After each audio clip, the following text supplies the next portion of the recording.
Hello friends, क्या intermittent fasting को psychological problems को कंट्रोल करने के लिए यूज़ कर सकते हैं?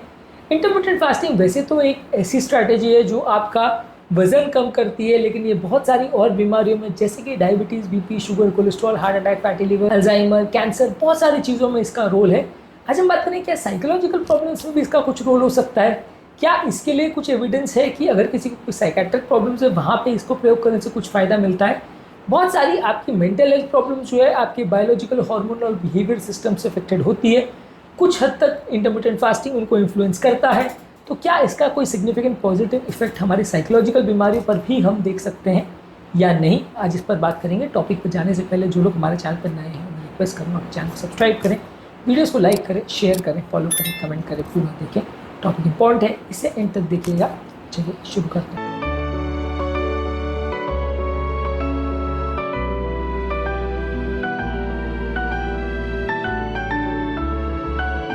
सबसे पहले अगर किसी व्यक्ति को डिप्रेशन है तो इंटरमिटेंट फास्टिंग से ब्रेन डिराइव्ड न्यूरोट्रोपिक फैक्टर यानी BDNF बनता है, जो कि आपके डिप्रेसिव सिम्टम्स को कम करता है और मूड को बेटर करता है। इसके अलावा इंटरमिटेंट फास्टिंग कुछ हद तक वो आपके क्रॉनिक इन्फ्लेमेशन को कम करता है और डिप्रेशन की बीमारी कुछ हद तक आपके बॉडी के और ब्रेन के इन्फ्लेमेशन से रिलेटेड होती है। कुछ इन्फ्लेमेटरी मार्कर जैसे CRP, TNF अल्फा और इंटरल्यूकिन 6 जब कम होता है तो इन्फ्लेमेशन कम होता है, इससे ब्रेन के अंदर भी इन्फ्लेमेशन कम होता है और इससे आपका डिप्रेशन की प्रॉब्लम को कम करने में मदद मिलेगी। इसके अलावा माइटोकॉन्ड्रिया की हेल्थ इंप्रूव होती है। ये आपका ब्रेन एनर्जी मेटाबॉलिज्म को इंप्रूव करता है, जिससे डिप्रेशन की प्रॉब्लम को कम करने में मदद मिलती है। हालांकि इसमें बहुत ज़्यादा एविडेंस अवेलेबल नहीं है और बहुत ज़्यादा बड़ी स्टडीज़ हुई नहीं है, क्योंकि इस तरह की प्रॉब्लम्स के लिए बहुत फंडिंग निकालना बड़ा मुश्किल होता है और कोई भी बड़ी इंडस्ट्री इस तरह की चीज़ों पर कोई फंडिंग नहीं करेगी, क्योंकि ज़्यादातर इस तरह की फंडिंग्स तभी मिलती है जब कोई इंडस्ट्री को कोई प्रोडक्ट या कोई दवाई बेचनी होती है, तभी ज़्यादातर फंडिंग मिल पाती है। तो ये सारी चीज़ों में फंडिंग नहीं होने की वजह से बड़ी स्टडीज़ हो नहीं पाती है, लेकिन ये सारी चीज़ों में काफ़ी लोग एटलीस्ट ये रिपोर्ट करते हैं कि उनकी काफ़ी साइकोलॉजिकल प्रॉब्लम जो है इंटरमिटेंट फास्टिंग करने के बाद कम हो गई या पूरी तरह से चली गई। तो इंटरमिटेंट फास्टिंग को डिप्रेशन वाले पेशेंट में यूज़ कर सकते हैं।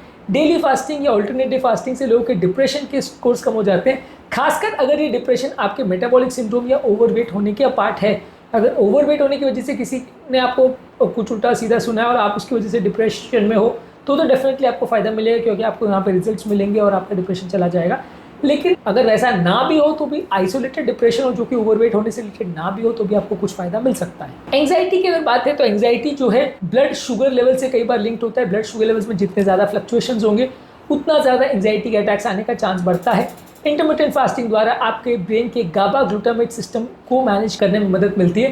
ब्रेन का ये एक्साइटेटरी न्यूरोट्रांसमीटर है जो ब्रेन को एक्टिवेट कर सकता है, गुस्सा दिलाने में मदद कर सकता है। ये अगर आप इसको प्रॉपरली मैनेज करते हो तो आपको अपने माइंड को और ब्रेन के एनर्जी लेवल्स को और गुस्से के लेवल को, एंजाइटी को कंट्रोल करने में मदद मिलेगी। इंटरमिटेंट फास्टिंग करने वाले लोग को इसमें थोड़ी सी मदद मिलती है। हालांकि कुछ लोग को जो हंगर और फूड रिस्ट्रिक्शन से परेशान होते हैं उनको थोड़ा सा एंजाइटी ज़्यादा भी हो सकता है, खासकर अगर वो फास्टिंग को बहुत अच्छे से नहीं कर रहे हैं तो। लेकिन ये है कि ज़्यादातर एंजाइटी वाले पेशेंट में कुछ फ़ायदा मिल सकता है फास्टिंग द्वारा। अगेन इसमें भी कोई बहुत बड़ी स्टडी नहीं हुई है जिसके लिए हम वाउच कर सकें और जिसके लिए हम ये बोले कि एंजाइटी के पेशेंट को और डिप्रेशन के पेशेंट को सब दवाइयाँ बंद करके सिर्फ इंटरमिटेंट फास्टिंग करना चाहिए, ऐसा नहीं है। बाकी चीज़ों के साथ में आप इसको यूज़ कर सकते हो, थोड़ा सा आपको एडिशनल फायदा मिल सकता है। अगेन इसमें बहुत बड़ी ट्रायल्स नहीं है, इसलिए हम गारंटी के साथ नहीं बोल सकते कि ऐसा ही होगा। कुछ चांसेस हैं कि फ़ायदा मिल सकता है। इसके अलावा बाइपोलर डिसऑर्डर एक कॉम्प्लेक्स प्रॉब्लम है जहाँ पे मूड साइक्लिंग और सर्कैडियन रिदम में वेरिएशन या डिसरप्शन की वजह से बाइपोलर डिसऑर्डर होता है। इंटरमिटेंट फास्टिंग से आपका ब्रेन का जो सर्कैडियन रिदम है यानी उठने का टाइम, सोने का टाइम, खाने का टाइम, ये सारी चीज़ें कुछ हद तक रेगुलेट हो जाती है, जिससे मूड स्विंग्स कम होते हैं। इससे आपको फायदा मिलता है। कुछ लोगों में न्यूट्रिशनल डेफिशिएंसी की वजह से अगर फास्टिंग में आप न्यूट्रिशन का ध्यान नहीं रखते हो तो मैनिक एपिसोड्स ट्रिगर हो सकते हैं। तो इसलिए अगर आप बाइपोलर डिसऑर्डर के पेशेंट हो तो आप फास्टिंग अगर कर रहे हो तो प्रॉपर न्यूट्रिशन का ध्यान रखते हुए उसको करें और साइकेट्रिक इवैल्यूएशन में या साइकेट्रिक असेसमेंट के साथ इसको करें तो ज़्यादा अच्छा। इसके अलावा यदि आपको शिज़ोफ्रेनिया या साइकेट्रिक प्रॉब्लम्स है तो वैसे केसेस में भी इंटरमिटेंट फास्टिंग से थोड़ा बहुत डेटा है कि कुछ फ़ायदा मिल सकता है। आपका ब्रेन का कॉग्निटिव फंक्शन और ऑक्सीडेटिव स्ट्रेस कम होने से थोड़ा फ़ायदा मिलता है, इंसुलिन रेजिस्टेंस कम होने से थोड़ा फ़ायदा मिलता है। इसमें हमेशा ये इंसुलिन रेजिस्टेंस ऐसा पाया गया है कि ये साइकोटिक पेशेंट में थोड़ा ज़्यादा देखने को मिलता है, और अगर किसी पेशेंट को ऑलरेडी एंटीसाइकोटिक ड्रग्स पे रखा है तो वहाँ पे भी थोड़ा इंसुलिन रेजिस्टेंस ज़्यादा मिलता है, वहाँ पे भी फास्टिंग से थोड़ा फ़ायदा मिल सकता है। शिज़ोफ्रेनिया वाले पेशेंट्स को अपना फूड का, मेडिसिन का कंप्लायंस और मेटाबॉलिक इश्यूज़ को मैनेज करना, मेडिसिन के इश्यूज़ को मैनेज करना थोड़ा मुश्किल होता है, इसलिए थोड़ा आपको ध्यान रखना पड़ेगा। कि वो फास्टिंग को कैसे मैनेज कर रहे हैं और दवाइयों को कैसे मैनेज कर रहे हैं, पर इससे कुछ फ़ायदा मिल सकता है। हालांकि अगेन इसमें कोई बड़ा डेटा अवेलेबल नहीं है। अटेंशन डेफिसिट डिसऑर्डर और कॉग्निटिव डिसऑर्डर्स में फास्टिंग में बॉडी में कीटोन बॉडीज बनते हैं और ब्रेन कीटोन बॉडीज को ज़्यादा यूटिलाइज कर सकता है, जिसकी वजह से ब्रेन का अटेंशन स्पैन इंप्रूव होता है, मेमोरी इंप्रूव होती है, ब्रेन के एग्जीक्यूटिव फंक्शंस इंप्रूव होते हैं। इससे लोगों का ऐसा पाया गया है कि लोगों का अटेंशन फोकस इंप्रूव होता है और इंपल्सिविटी कम होती है। हालांकि इसमें भी बहुत ज़्यादा डेटा अवेलेबल नहीं है, पर अटेंशन डेफिसिट डिसऑर्डर में भी कुछ मदद मिल सकती है। पर अगर किसी व्यक्ति को ईटिंग डिसऑर्डर्स है, जैसे एनोरेक्सिया है, बुलिमिया है या बिंज ईटिंग डिसऑर्डर्स है, वहाँ पे इंटरमिटेंट फास्टिंग के द्वारा ये चीज़ें बढ़ भी सकती हैं। तो ये डिसऑर्डर ईटिंग बिहेवियर अगर किसी को है तो उसको बहुत सावधानी पूर्वक ही फास्टिंग करनी पड़ेगी, क्योंकि वहाँ पे कई बार वो फास्टिंग को कैसे मैनेज करता है वो व्यक्ति, और बाद में वो फुल एनोरेक्सिया में तो नहीं चला जाता है, फिर वो बुलिमिया में तो नहीं चला जाता है। ये सारी चीज़ों का ध्यान रखना पड़ेगा।